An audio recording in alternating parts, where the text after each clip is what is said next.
Ivanka Trump, taking the stand in her father's New York fraud trial. The former first daughter spending 5 hours answering a multitude of questions about her father's finances and the family business. The former president's attorney, Alina Habba, joins us.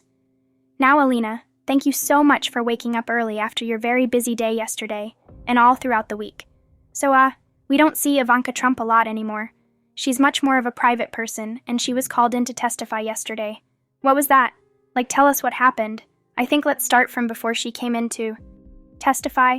I think there was some frustration there because she's been dismissed from this action. And many people don't realize that, because the judge proceeds as if she hasn't, as if there is no statute of limitations, as if a lot of things that were decided by the appellate division. And he just disregards it, so she came in though she was great. She, really was epic on the stand. Just stoic, answered the questions directly, was very factual. The facts are good for us. So there it was, an uneventful day. I think that's why it was pretty quiet in the press. The AG rested their case. You're now moving for something called a directed verdict.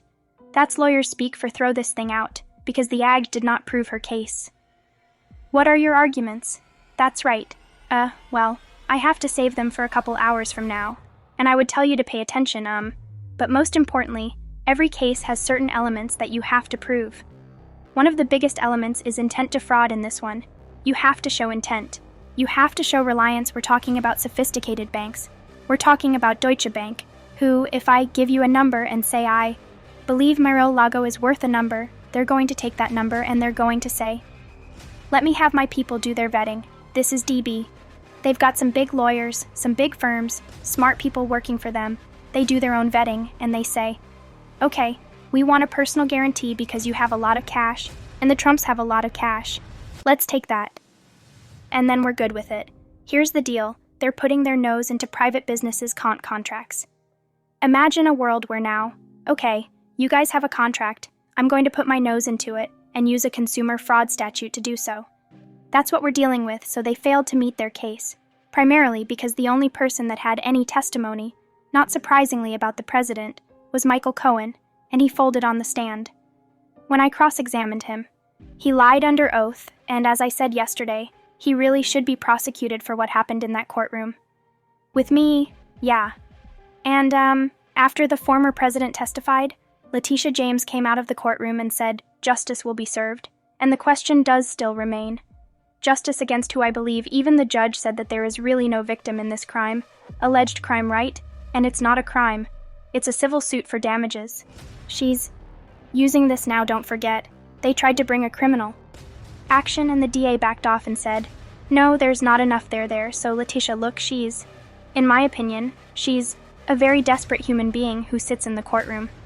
I've watched her. She does not participate. She doesn't sit at counsel table. She doesn't practice. She just sits there taking notes on what she's going to say outside. But she says the same thing, and they're blanket statements 'cause she doesn't have real facts. He lied and no one is above the law. Well, guess what, Michael Cohen, you're not above the law. Letita James, you're not above the law. You wasted taxpayer dollars, and the world is not being fooled. One thing that I don't think is being talked about enough, especially when you listen to the other people on the other networks, your team and the president, looks to me like they're baiting both the AG and this judge to say really stupid things that on appeal, if you end up losing, are going to get this case reversed. Is that the strategy? I can't answer that question, I will say. I'm smiling. Listen, I don't think you have to bait. These people, I just don't think they're making intellectually wise decisions, and there's a record. And the record already speaks for itself, all right, really. Quickly, before we move on, because we want to talk to you about something else. But, what's going to happen in court today? And when does this all wrap up today is a really important day. We're going to move for a directed verdict, saying that they have rested yesterday. You didn't prove the elements of the case. This case should be dismissed. It should never have been brought now with this judge. Do I think he's going to give us an ear? No. But we have to make a record again, so we're going to do so. And we'll see what happens after that. We'll start our case in chief on Monday and bring up our first witness there. You go. I think she's a pretty good lawyer. She didn't take any of my typical cross-examination questions. She's on her game, so I'm going to let you play lawyer on a different case. If you will, Hunter Biden, brother of Joe Biden, Jim Biden, all getting subpoenas. Yeah, if you have Hunter Biden in a deposition, you are deposing Hunter Biden under oath, yeah. What are you asking him about? The money follow the money. You always have to follow the money. If money doesn't lie, he lies. But money doesn't lie, and they have a paper trail now. You've seen Marjorie Taylor Greene. Some of these people putting up pictures, and there was a beautiful chart that somebody on Fox had put up saying the money went from here to here to here to here to here, sheltering exactly there.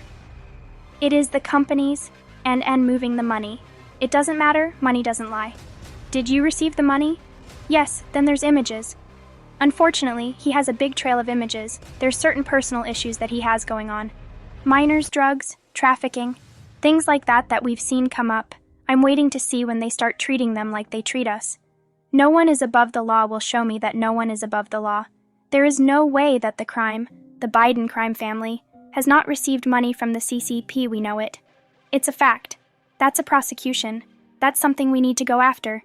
So I'm going to ask him about the money. I'm going to ask him what he knew about the money, about his sister-in-law, and about all those things that we now know, and then I would probably show him pictures because pictures don't lie well.